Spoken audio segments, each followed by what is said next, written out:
ثنائيه لعصام جمعه.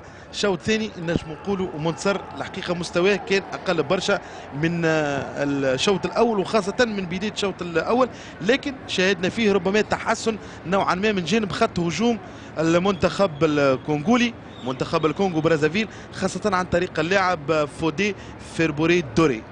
الشوط الثاني متوسط برشا باش ما نقولوش اكثر من هذا، لكن في المجمل مقابله انتريسونت بالنسبه للمنتخب. الحاجه الاولى الانتصار باهي، كنا حكينا على الترتيب قبيله، الانتصار باهي للثقه، معناها تربح 3-0 معناها يخليك مرتاح اكثر، يخليك اون كونفيونس. المقابله نتاع سبتمبر نعاودوا نرجعوا نحكيوا عليها نتاع كافير.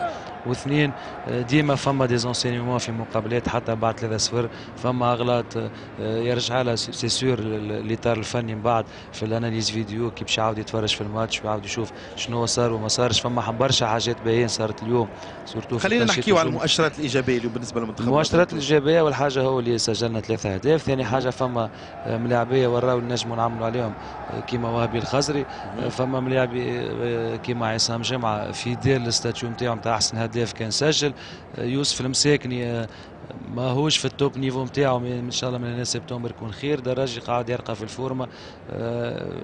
ديفونسيفمون الخط الخلفي ابار زوز 3 اكسيونات اللي رينا موفي بلاسمون، لكن جي جروسو